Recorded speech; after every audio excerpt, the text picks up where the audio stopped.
আমাদের প্রিয় চরমনের পক্ষ থেকে একজন এমপি নাকি নিয়ামত হিসাবে পেয়েছি। আপনার যে রাজনৈতিক জ্ঞানের দেউলিয়ত্ব প্রকাশ পাচ্ছে, ধর্মীয় জ্ঞানের দেউলিয়ত্ব প্রকাশ পাচ্ছে, ওইটার আবার ব্যালেন্স বেচারা ঠিক রাখতে পারে না। তবে ভাষণ সুলিখিত ও মার্জিত, তার পাঠ ও সাবলীল ছিল, সেজন্য রাষ্ট্রপতিকে আমি ধন্যবাদ জানাতে পারি। আমাদের খবরই নাই যে কোরআন সুন্নাহ অনুযায়ী ওনার এই কথাও যে আবার হাস্যকর। যদি শুধু কথার সাবলীলতার কারণে কেউ প্রশংসা পায়, তাহলে সূরা মুনাফিকুনের 4 নম্বর আয়াতে আল্লাহ তাআলা বলতেছেন মুনাফিকদের ব্যাপারে, ইযা রাআইতাহুম তু'জিবুকা আজসামুহুম ওয়া ইয়াকুলু তাসমা' লিকাউলিহিম কান্নাহুম খুশুবুম মুসান্নাদা। এই এটার ব্যাপারে তাফসীর আসছে, তাফসীরে তাবারী 23 নম্বর খণ্ড 396 নং পৃষ্ঠার বর্ণনা।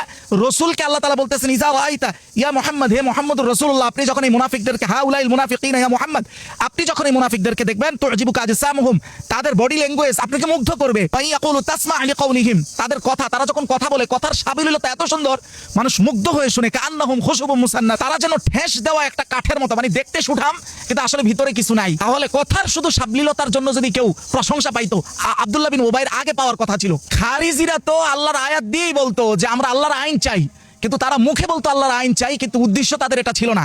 যার কারণে সহিহ মুসলিমের 1066 নম্বর বর্ণনায় হযরত আলী মন্তব্য করে বলেন, কালিমাতু হক উরিদা বিহাল বাতিল, এটা প্রসিদ্ধ বিষয় আমরা জানি যে কথা সত্য উদ্দেশ্য খারাপ। তার মানে হলো প্রশংসা বাহ্যিক কথার সাবলীলতায় হয় না, এটাই ইসলাম বলে।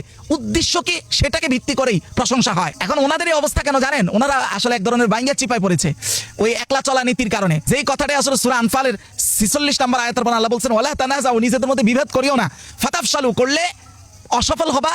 অসফল হচ্ছে কি হচ্ছে না সেটা তো দেশের মানুষ দেখতেছে। ওয়াতাজহাবা রিহুকুম, তোমাদের ভাব প্রতিপত্তি ক্ষমতা এটা চলে যাবে, ওই রিহ প্রতিপত্তি ওটা চলে গেছে। এই কারণে সরাসরি চুপ্পু সাহেবের পক্ষও নিতে পারে না এই দলটা, ওই প্রতিপত্তিও নাই, আবার সরাসরি বিরোধিতা করার মতো হেডমও নাই।